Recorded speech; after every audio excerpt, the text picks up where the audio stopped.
Law School Dispute Resolution Program here at Marquette.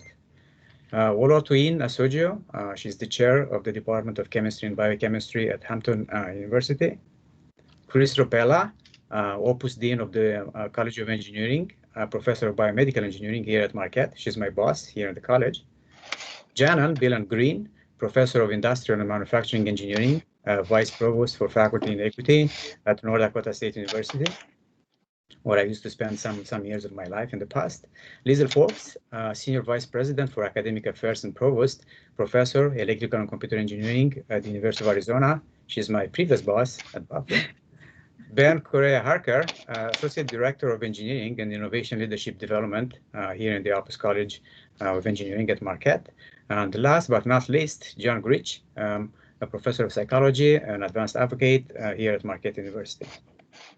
Now, without further ado, let's give the floor to the first panelist, Jeanne. Thank you, Kris, and welcome everyone to this panel discussion. I want to say just a couple words about ADVANCE. Over the last 20 years, the National Science Foundation's ADVANCE programs have really shifted their emphasis from the initial focus primarily on gender and its impact on faculty success to a broader intersectional lens where we look at gender with intersecting with other social identities and again with a focus on impact on faculty success. This past year has really shown us clearly through our ongoing grappling with the effects of a global health pandemic, grappling and reckoning with systemic racism in our country and in the world, economic disparities, and the resulting challenges to everyone's emotional health and well-being that have been brought on by all of this and everything else that's been going on in the world around us. This tells us that our lives at home are connected in ways that we can't separate from our lives at work and at a university. I'd also like to start us off by acknowledging that there's lots of different perspectives and experiences on what a family-friendly university might mean. We have a panel that represents some of those perspectives, but there are many other voices that we need to commit to hearing as we continue these ongoing discussions. And so you'll hear a few things today, but this is by no means all of the perspectives we want to hear from as we go on. And so Kris will highlight some additional opportunities for engaging in these conversations. And when we start thinking about family-friendly universities, one of the first things that comes to mind are the caregiving responsibilities that we've been hearing a lot about in the last year. Now, this may range from people whose responsibilities are with their children, partners and spouses, siblings. For our students in particular, many of them found additional responsibilities with their families and handling younger siblings. For some of us, it's our responsibilities with our parents and others who are in our lives and important, and that this mix of responsibilities changes over time. And so, I'm sure we'll hear about some of these challenges as we go along, but let's think about some other perspectives. So I've just rattled off a long list of family responsibilities. Let's think about the members of our community who are new to Milwaukee, and particularly members who have relocated here in the middle of a pandemic, who perhaps have no traditional family locally with them. Their perspective on this issue is going to be really different too. And so as we grapple with all of this and we think about, the complicated set of interventions and solutions we might want to help the university move toward, just want to remember that there are voices that we have to hear that may be impacted in different ways on this, and that we're always going to have to be paying attention and listening to this. So my dream of a family-friendly university is one that continues to grow and develop a much more inclusive framing of what family might actually mean. And so with that, I will hand off to our next speaker. All right. Thanks, Jeanne. And I too am delighted to be here with everybody. I really appreciate it. I think as Jeanne said, we each bring to this we only know what we know. We know our own experience, challenges that we have gone through. And I think those are informative. So I'm going to share a few stories. And then I think what we draw from that is really what does that say either structurally or kind of what's the big picture, recognizing that exactly as Jeanne said, we only know what we know. We only each have our own story. So I'll just share a little bit at the beginning. I was hired at Marquette in 1996 to come here and teach dispute resolution, including negotiation, and was considered a negotiation expert already, right? Enough to be hired to teach. I didn't negotiate my salary at all, right? I'm like, I'm so excited to have a job. I got my first raise the year after, when the guy hired the year after me negotiated for a higher salary, and my dean said that he was not going to pay him more than me, and therefore I got a raise as well. And there are two pieces of that I want to pull. One is that we know from the gender report in 2000 that one of the biggest differences that we have between male and female faculty was their salary at hiring. And so, that's a problem. Mine was fixed by a dean who didn't want that to be a structural issue all the way through. But there are plenty of chairs and deans who view that as a cost savings when somebody comes in with less money and they never fix it. And if somebody hired after them gets more money, so be it. And we know that that impacts women more than men. And so I want to play with that. And as I duly note, I regularly tell my students, I was hired to teach negotiation. You should all be scared that I myself did not negotiate. And what does that say? The second story that I want to share is that I had two of my three kids. I had given birth before I showed up with my first. I had the other two pretty much right away when I showed up here. And I negotiated for maternity leave because Marquette had no policy at the time. And again, thought that I was doing a great job of negotiating because I got a 1-course reduction. So rather than a 2 and 2, I taught a 1 and 3. Or I had taught 3 the spring before when I was pregnant in advance of the 1. And that was a terrific job that was seen as beneficial. Other faculty hadn't had, right, were either having kids during their sabbatical or did not have children. And so the fact that there was a course reduction at all was seen as progress. But I was in a classroom 3 weeks after giving birth. That's insane by any measure. And I have no recollection of what I said. And it can't possibly be good for either me, them, my kids, my family, whatever. And again, and I mean, I had a terrific dean at the time that I also thought that he was, he would have counted himself as liberal and family friendly and all of those things. And, just there was no policy, and therefore that's what we had to do. Now, that's been fixed. We have a policy. But here is the thing that I want to take from these stories, my own experiences, and obviously over the last 24 years, hearing lots of other stories as well. The first thing is that there is far too much left to individual discretion when we are talking about any of these policies. And whether it is an individual faculty member negotiating with his or her chair for the implementation, even when we have family leave policies, when it's a student who has to negotiate with his or her professor, leave for maternity, childcare, parental care, sibling care, right? Even this past year, as Jeanne noted, individual students were left to be negotiating with their faculty as to how they are managing these things going on. And inevitably, there is a power dynamic when we are trusting individuals to have to negotiate with people of power and being left to the good wishes or goodwill of any given chair or dean, which means it's going to vary widely across departments and depending on individual proclivities. So that leads to what I would say second is a reliance on perceptions.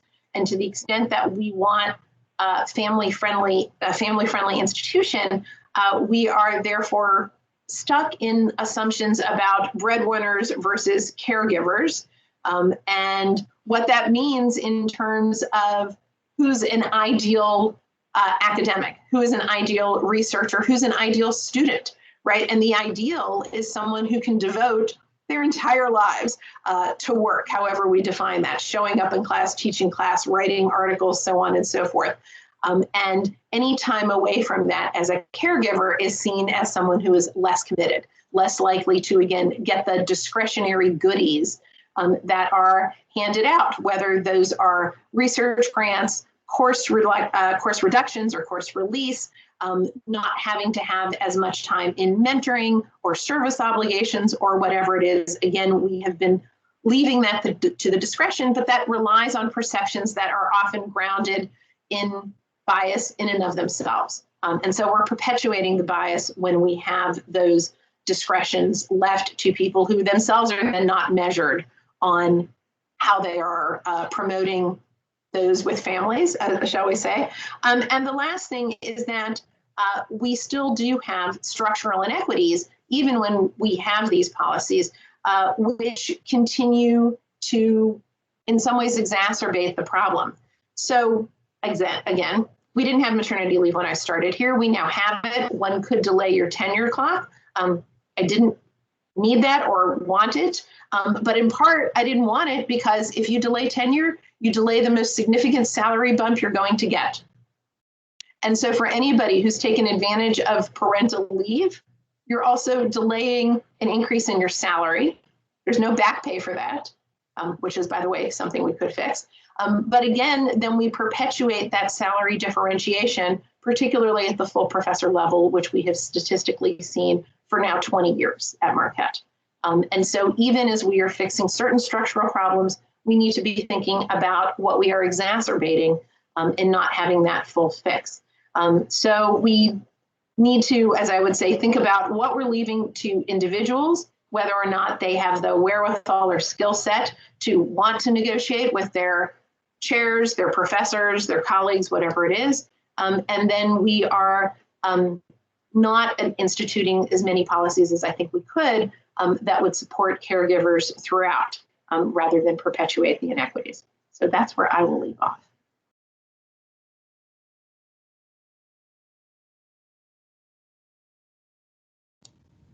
Rotwin, I think you are, the floor is yours. You're next. Hello, can you all see me and hear me clearly? Yes. Okay, so after the previous speakers, I will just say for me, I'll talk about my experiences a little bit. My definition of a family-friendly environment is an environment where people thrive, not in spite of the institution, but because of the institution. So we expect to have growth. The definition of family, like the previous speakers have said, continues to evolve. Our needs continue to evolve throughout our careers, but there's something that remains constant: the need to continue to thrive because of where you are, not in spite of where you are. The examples that I will bring up are the fact that throughout my career, I've always been expected to participate in a lot of diversity issues and activities that are never rewarded, and they never count towards tenure, promotion, grants, or anything. But it's an expectation to participate in these unpaid activities that are not necessarily valued by the institution where you are. So regardless of if I am getting a competitive salary, which was rarely the case, this added work created a lot of issues. And this is something that we have to remember, that when you are the only one that looks like you, there's an additional layer of inequities. Whether it is being the only one that is on the panel at NSF or any review section that looks like you, and when there's a question about a submission that relates to minorities or everything, people look at you, that creates a level of tension, that creates an unnecessary anxiety. So even these structural inequities get personalized, and there's a lot of additional problems that are created. So, you know, whether we talk about the pandemic or any of these issues as well, we need to go back and look at how academia is defined, and who are the majority of the personnel that are involved. And we have to really, really look at ourselves and look at how we look at the system. And that's all I can add. I can only say that it's a very stressful journey. And I would say that family life suffers. And to improve, which is what we are trying to do with this panel, to improve, we have to all look at ourselves and see how we contribute to the process, but also look at all, like Andrea said before, look at all the structural changes and all the improvements that people have tried to do, and try and understand how we can grow and continue to evolve, because unless we continue to evolve, things are only going to get worse. I don't think I can add more because Andrea did a fantastic job talking about the historical concepts and all that, and as did the previous speaker. So all I can add is that an ideal institution, a family-friendly institution, will be one where faculty thrive, students thrive because they're there, not in spite of the institution. And I think I will end on that.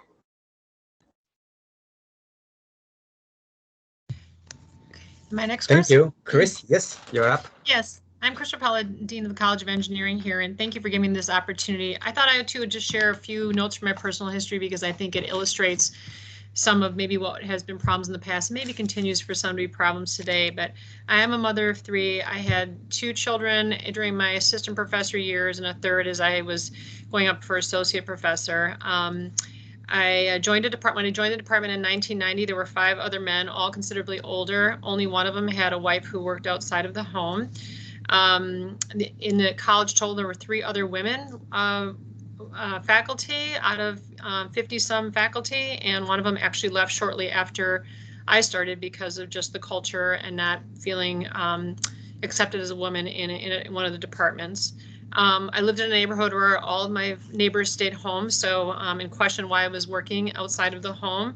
And daycare was a fairly new concept, and daily in the media you read all kinds of stuff about whether or not daycare was okay and how terrible you were for leaving your children and blah blah blah. So it was just a time when being out of the working outside of the home, you felt a lot of guilt and a lot of doing wrong, and it wasn't what society expected of you. And I can tell you when I first became pregnant, so I was a year into my tenure track position, I hid the pregnancy as long as I could because I felt like I was really afraid to go to my department chair. And when I sat down with my department chair and said, I'm going to have a baby, the first words out of his mouth were, oh, I guess you're on the mommy track. And that was hard because I can tell you none of the men heard that when they said they were having children. And that sort of set a tone of, wow, I guess I'm going to have to kind of hide that family life. And also within weeks of that, I was taking a long walk from the engineering building down to Marquette Hall with another very senior engineering faculty member who team taught a course with me. And I got a lecture the whole way down about how noble it was to stay home and take care of children and not to be working in the workplace. So you can imagine as a young assistant professor, I felt like I had to hide my family life, and it was hard. I also, my first probably 3 summers until I got my first grant, I worked full time in the summer. I had 2 or 3 kids in daycare, and I paid for all that daycare despite the fact that I had absolutely no summer salary. So as you can imagine, I have a very understanding husband who was really supportive of my career, but financially it was not a good decision. And then all of my grad school, I had 3 women who had graduated the grad school. They had started academic positions, and with 1 or 2 years, they all quit their positions because they just felt like they couldn't balance family and academia. So there was a lot of who am I to think I can do this, and how do I make this happen?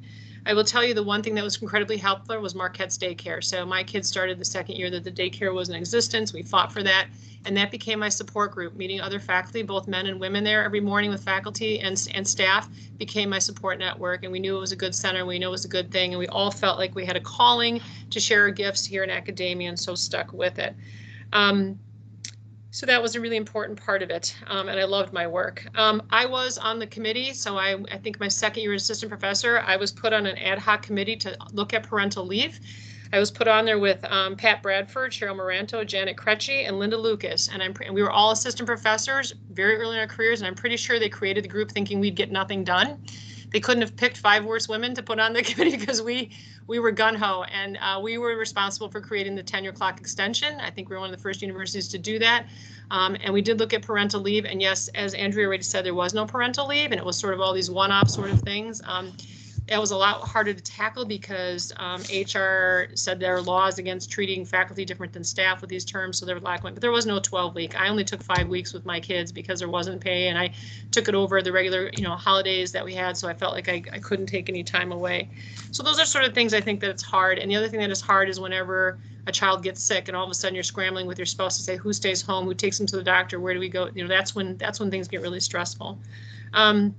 And so again, just this idea of having the hide family, I hope as a dean, and what I'm trying to create is a culture where you shouldn't have to hide your family. We should actually be celebrating families. Family is a really important part of who we are in the workplace.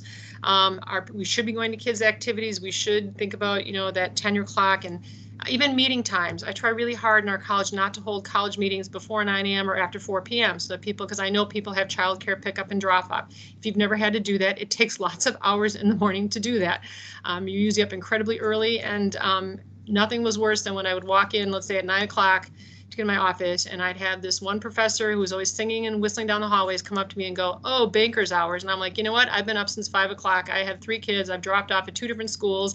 I've spit up all over my coat, but that kind of a thing. So, and as Jeanne Hossenlopp said later on, my mother had passed away last year. For a year and a half, she fought cancer. And so then you are dealing with elder parents and taking care of them, and sometimes 2 elder parents, and they can't take care of each other.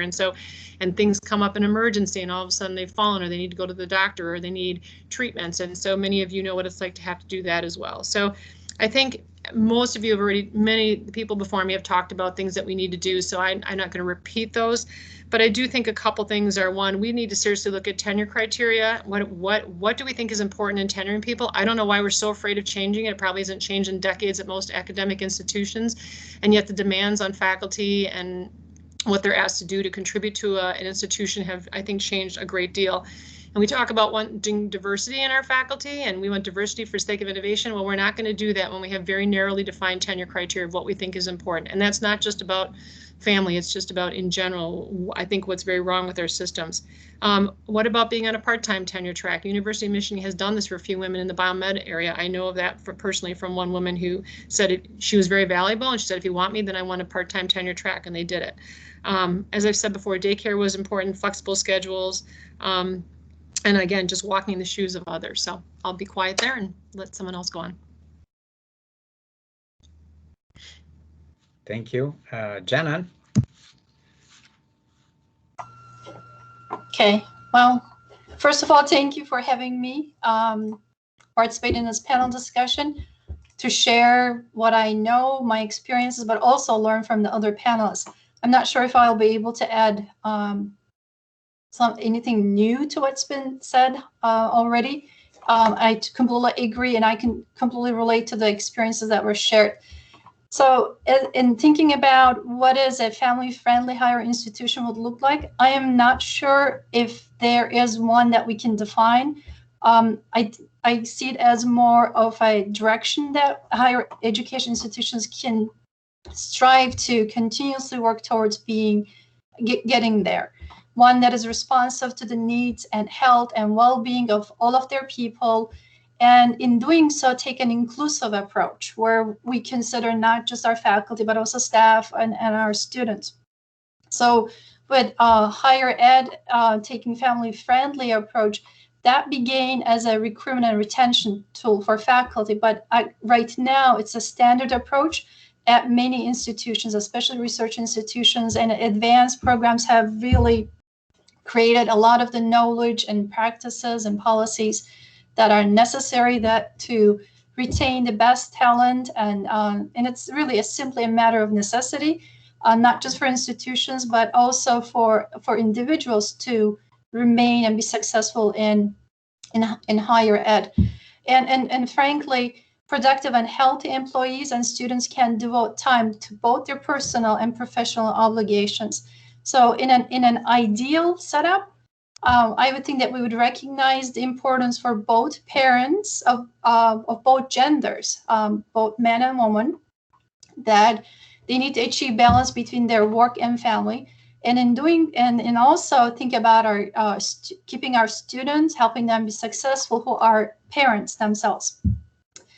And we would consider both men and women that have children, but also without children, those who have elder care and no elder care responsibilities. And we all have families. They look a little different from individual to individual. And as I mentioned, it will be both for faculty and staff and students, and it will be part of the institutional culture as reflected in the policies, procedures, but also the individual practices, not just department practices or college or institutional practices. And it will be framed as a commitment to creating a culture of support. I liked one of the panelists mentioned that we want our people to succeed because of us, not in spite of us.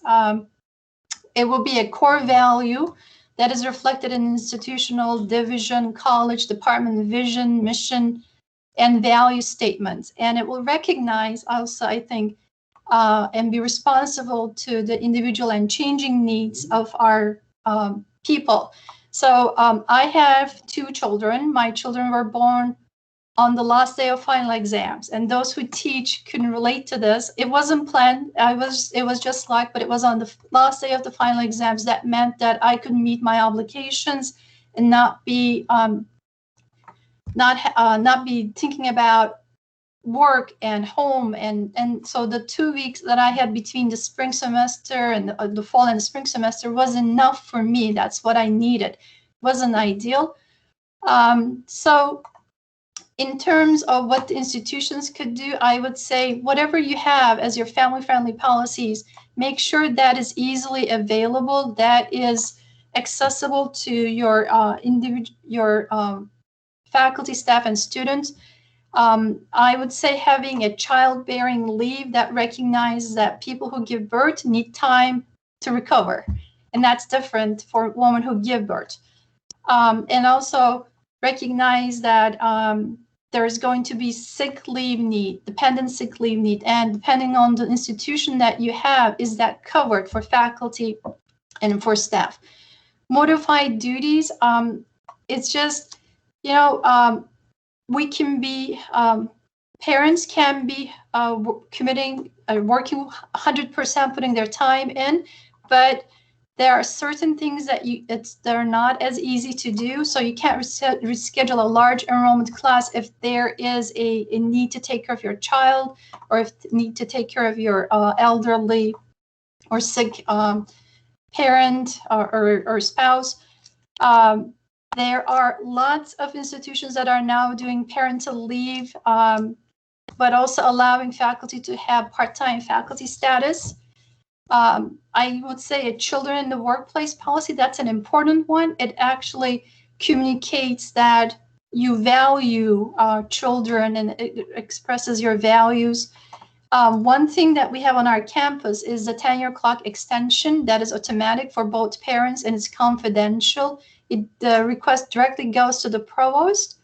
And in our training, we emphasize that it does not increase expectations. And then one thing that we're looking, thanks to the pandemic, is to just have the salary increase backdated to the time that the faculty member would have had their promotion, if it was not a tenure clock extension.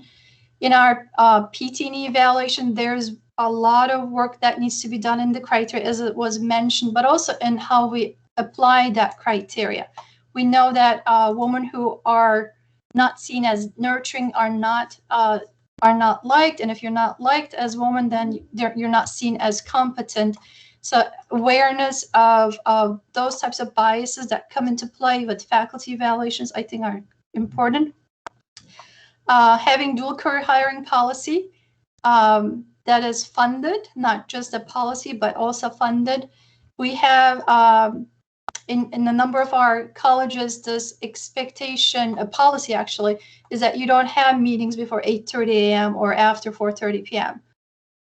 In social events, make sure that those are inclusive, and again, include students, undergraduate students, graduate students, staff, in consideration for being a family-friendly institution. And then at the very end, I would say these should be reflected in your vision, mission, and value statements, as well as what happens if people are not following policies.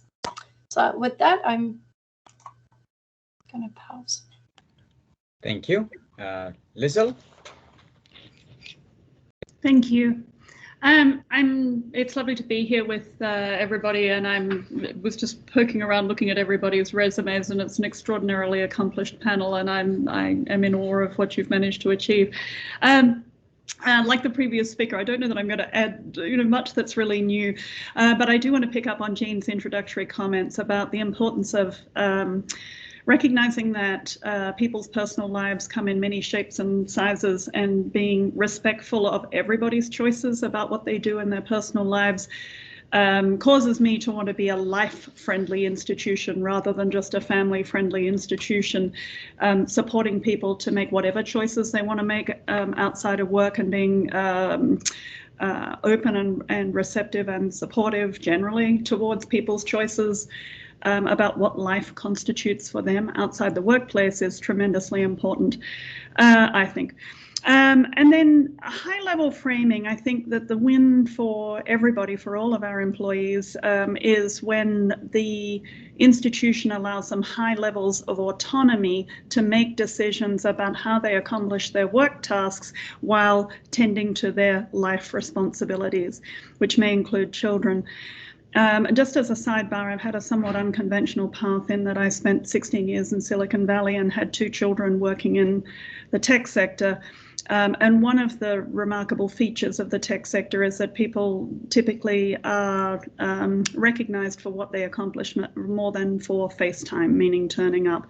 But of course, our teaching mission automatically means that we have a somewhat different problem within the academy than you see working as a researcher in a technology based industry. So I do, I fully recognize that the time commitments that come with teaching really probably is the hardest piece of this nut to address.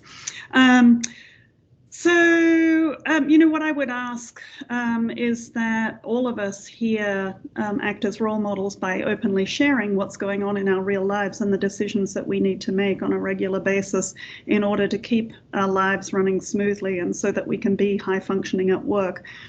If we think about what we know about humans, they actually don't perform very well when there's layers of stress in their lives. And so everything we can do to reduce the stress that people experience in trying to juggle complicated modern lives, the higher their performance will be at work. And that's a really important thing to keep front of mind and be really conscious of as we design policies and frameworks to support our employees in their lives. Our university was just ranked as like number 16 top employer by Forbes magazine. And at some level, I'm tremendously proud of that. But the rest of me just wants to scream because we have so far to go in terms of supporting women in particular who are bearing and rearing children. And we know the data keeps telling us that women still bear the brunt of that load. They bear the brunt in terms of the physical work, and they bear the brunt of that activity in terms of the mental load of organizing everything.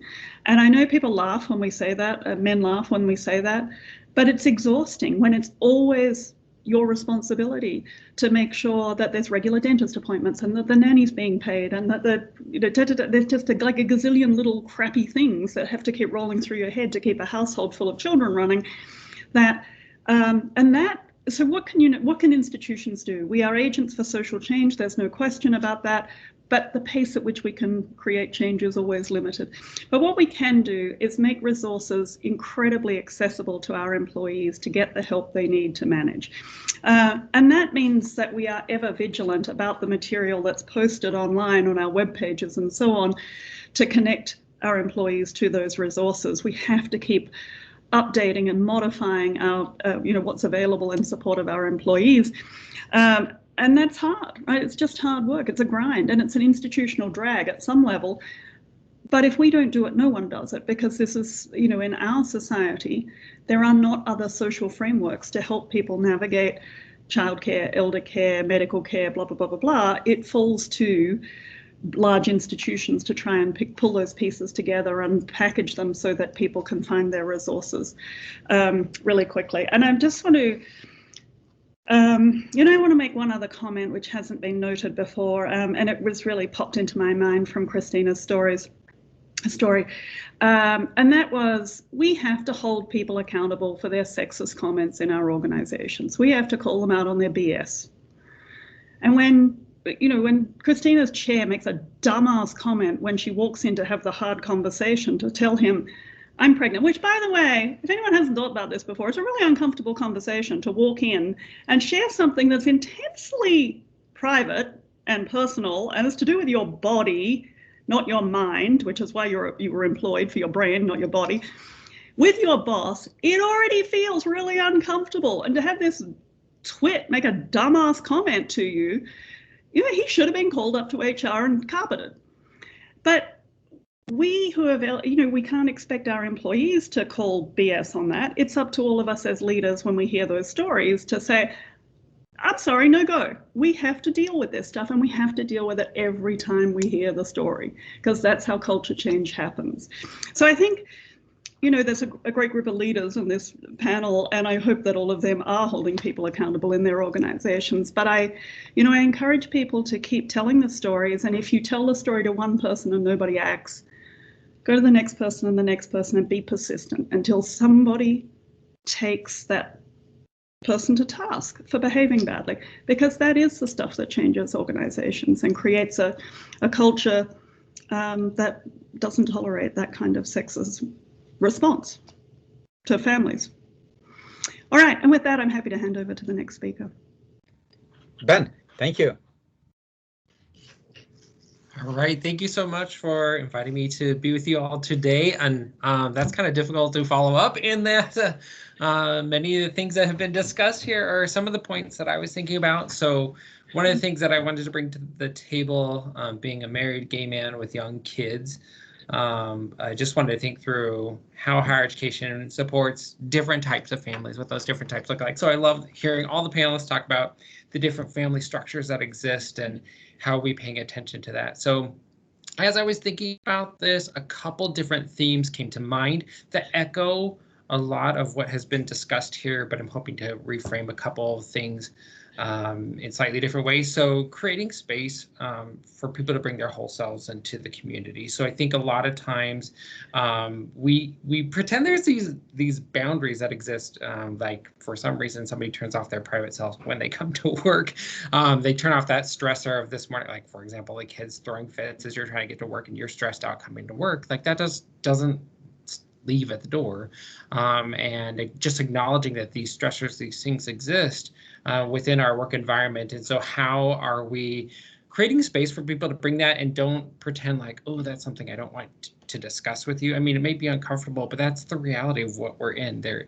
We're encouraging people to be their whole selves in this space. And only when they can't do that, then that creates space for their families to be part of this as well. And so for me, just being able to be my whole self in this space really matters, in that, you know, there are many times where I do have, you know, insecurities about talking about being gay within the environment here. And it's not because of the ways people have treated me, but I just know directly, but I just know of kind of like mentalities and whatnot that exist around families like mine. And so how do I navigate that? How do I have courage in some of this space? And continue to talk about it in this space so that it does normalize it to some degree. So letting people bring their full selves to the table is something I think is particularly important for family friendliness. The other thing that has come up is around flexibility. So I was thinking a lot about flexibility, like there's a lot of unknowns that happen with our families that happen unexpectedly. This year, past year, I've navigated, you know, a passing of a father-in-law and a new adoption. And as we've been going through all of these family changes, I've had wonderful support within my department that has that has been gracious in the journey as I've needed to flex and kind of step out here or work at different times here, and that has been possible. And so I just keep wondering, how do we set up, tenure was discussed here, flexible understandings or structure of tenure, of policies around attendance of like Liesl said, around like what is expected in terms of certain office hours. Should we have specific office hours or trust people to complete their work when they do? So how do we provide space for that flexibility? What does that look like? And how can we be as flexible as possible as an organization to adapt to those different familial needs? And then the last thing that I was thinking of related a lot to challenging assumptions around gender.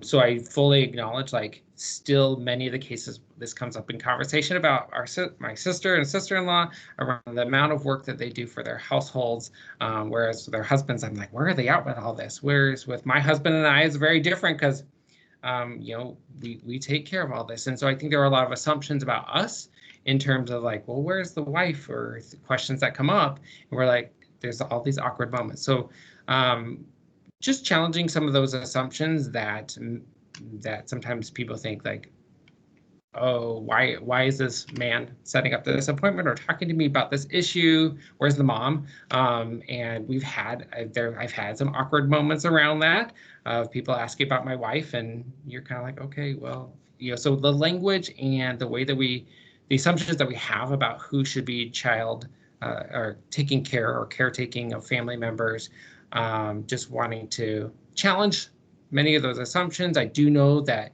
there is still a large burden placed on women in many households, in many spaces around caretaking, and also want to acknowledge that that's not always the case, especially when you have single parent or same-sex couples. This may look very different, and so how do we challenge assumptions we may be making and not judge in terms of the caretaking and decisions people are making around that. So those were the couple things that came to my mind in terms of how we think about this.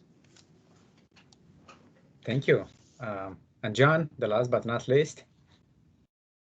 Thank you. I really appreciate you putting this together. I think it's a really important topic.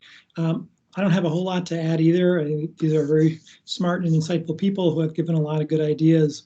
I will say that my perspective on this comes from 3 different kinds of experiences. When I came to Marquette, I had a toddler, and we quickly had another child after we got here. So knowing what it's like to try to balance some of these things.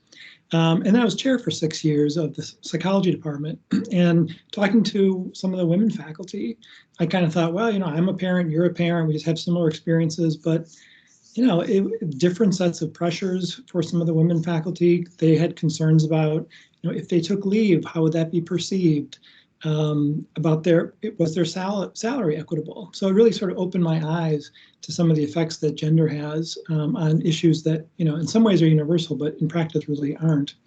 And then third, my research is on families. And so, teach about the effects of work-life or work-home conflict on parents. And it's one of the most significant stressors that people face on a day-to-day basis. So I just want to maybe amplify 3 things. Andrea started out by talking about how, people often think about, this as an individual issue where the individual has to take the incentive to go and ask for something, and then the benefit goes to the individual. I think we really need to think about this as a systems issue. It's not about whether there are individuals that need things. It's to be a healthy institution. I think we need to be thinking about everybody. And I think that means being proactive rather than reactive. Creating resources, creating opportunities, subsidized daycare, for example, lactation rooms, workshops for new parents, things that, send the message that the university is here to support you and you don't have to ask for things. They're going to be there for you. And the last thing I just want to underscore that a number of people have said, is talking about inclusivity and really trying to be aware of and sensitive to different family forms and different roles. I think faculty in many ways have, we have some flexibility built into our jobs. Staff, less so. Graduate students, I think, are in a particularly precarious position. They're not getting a lot of funding. They have children too, and trying to balance those demands with the demands of graduate school is really difficult, and I think they often get left out of the equation. So I will stop so that we have time for some questions. And really appreciate the insights the rest of you have offered. Thank you. So I would like to thank every panelist, very insightful and very nice sharing your stories, personal perspectives and life stories. I would like to open now the floor for an open discussion, questions. If anyone has a question, please raise your hand or just type it in the meeting chat section. Or if you don't have a question, maybe you would like to comment.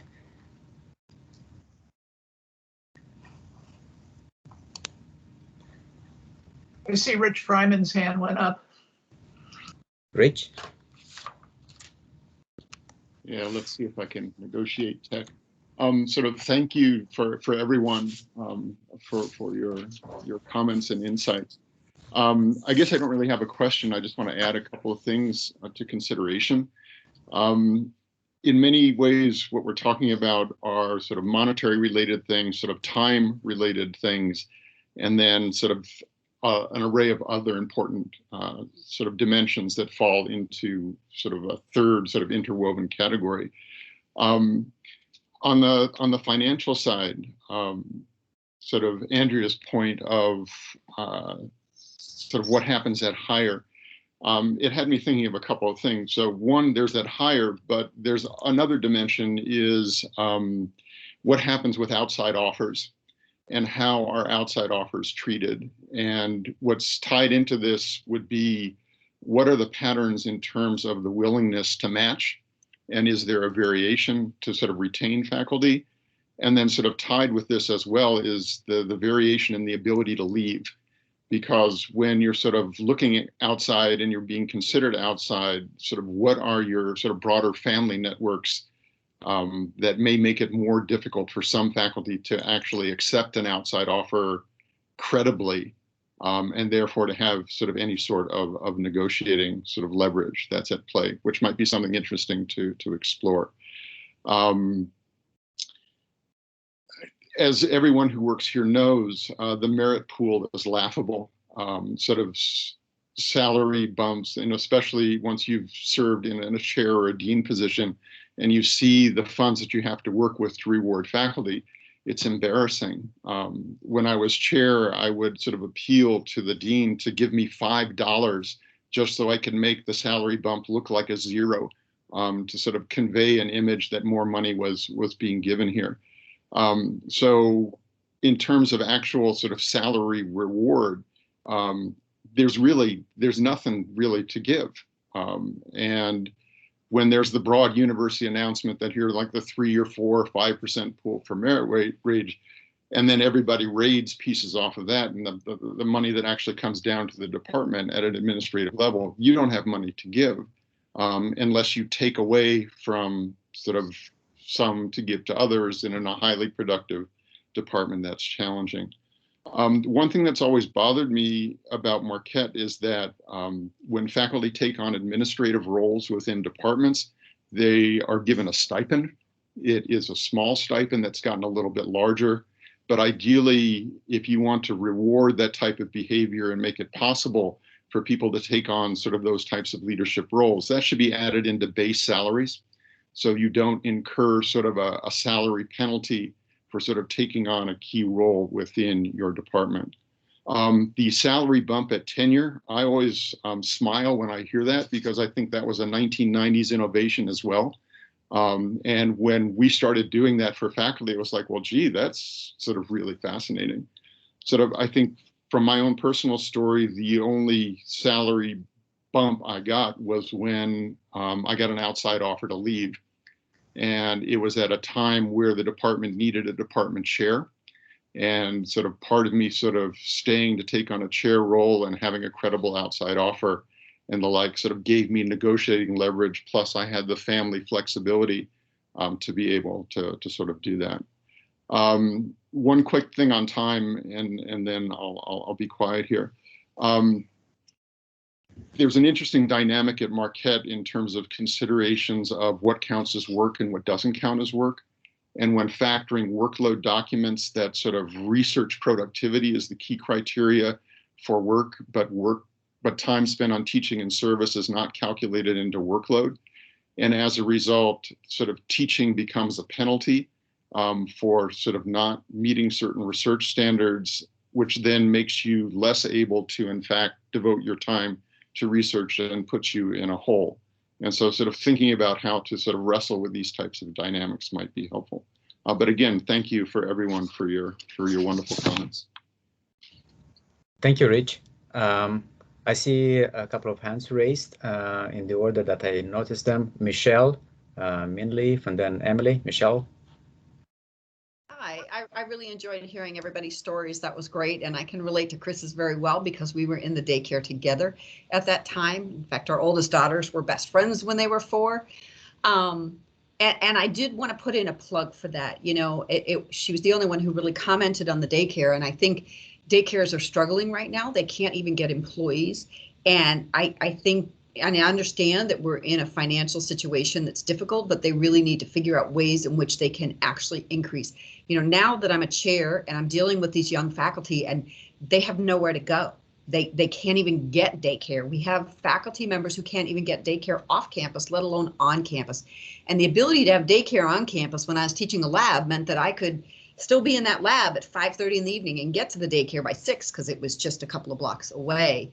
And so that is really critical for universities. And not only that, but also to have flexibility within the daycare for scheduling, because there are people who don't need it, you know, 40 hours a week or whatever. They could maybe do with less. Students in particular, graduate students, things like that. It's priced out of the market for our graduate students to use Marquette's daycare. So, you know, that's really not an option unless they have a spouse who happens to have a real job.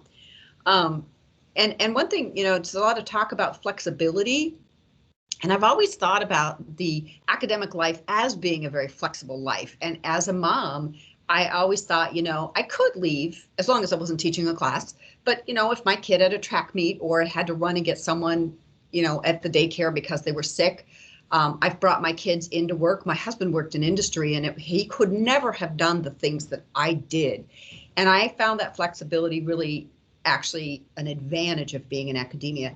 But I will say, especially because I've been a widow for 17 years, so I really did this all as a single parent, that flexibility led me to be a workaholic. I can work at 10 o'clock at night, not a problem. The kids have gone to bed. And so what the flexibility did to me was make me work way more hours than if I had less flexibility. I know that sounds weird, but that kind of is what ended up happening to me. Also my personality, but that's another thing. Thank you. Emily? Hi, everyone. Thanks for putting together this panel. This was great. I just wanted to kind of chime in and say that I am one of Michelle's new faculty who had trouble finding daycare. And I checked a lot of these boxes. So I have 2 young kids. I have an additional family responsibility as far as caregiving goes. I moved here. I just started here in August. So I moved in the middle of the pandemic. I'm trying to start up my lab. And so I've checked a lot of these boxes, and I've gone to Michelle and to Rosemary Stewart as being sort of my people for like, how do I do this? How do I make this happen? How do I do these suggestions? So I was just wondering, one, is there like a formal process when we have suggestions or comments to go through other than just, you know, complaining to Michelle and Rosemary and hoping that they can get something done? And 2, I just wondered if people had suggestions for sort of building resiliency in yourself and making sure that you have like self-care things to take care of yourself so that you can help everybody else with all of the other responsibilities that you have. So I would just chime in with one thing. I can't talk about the, you know, any kind of process or something, but I would say, Emily, it's there. Yeah, there's no easy answer. I don't have any easy answers. I'm still learning and figuring out some of that's what you ask. But one thing is feeling that you can say no, and that your maybe department chairs and deans let you say no. Okay, because I did way too much service as assistant professor too. I felt like I had to, and it was my own chair asking me to do things all the time, and you didn't feel like you could say no. I can't say no, right? It makes me even look like I'm even weaker in terms of what I can do. And so That's the other thing I've tried to do as a department chair is absolutely not allow these assistant professors to be dragged into all kinds of service, even though they're great leaders and would love them to. And I've had this conversation, but I will say no for them. And I tell them, if you feel like you can't say no, I'll happy to do it for you. So I think some of that has to be done, and don't feel bad for saying no. More opportunities will always come up. I know it's flattering sometimes to do some of this stuff, but the opportunities, I promise you, will keep coming and keep coming, but you need to take your time for yourself and get your stuff done that you need to do to meet whatever our current tenure and promotion criteria is. And hopefully someone can be an advocate and a sponsor for you to help you also say no to things, because that is one of the most powerful things you can do. And you don't have to get rid of perfect. Women, we all think we have to be perfect mothers and perfect workers and perfect spouses, and whatever else you do, forget that. It's just bullshit. I'm not sorry for the language, but that there is no such thing as that. And so again, however you can use any, I welcome you if you can use any of us to help discuss those things and be an advocate for you, and to help you think through what's a good thing to be taking on and what isn't. Happy to do that. I'll chime in as well. Saying no so many times is not an option, but there is a very diplomatic trick for saying no. Always never respond yes or no to any request. Always say, I'll think about it. I would like to, yes, you are muted, Liesl. We can't hear you.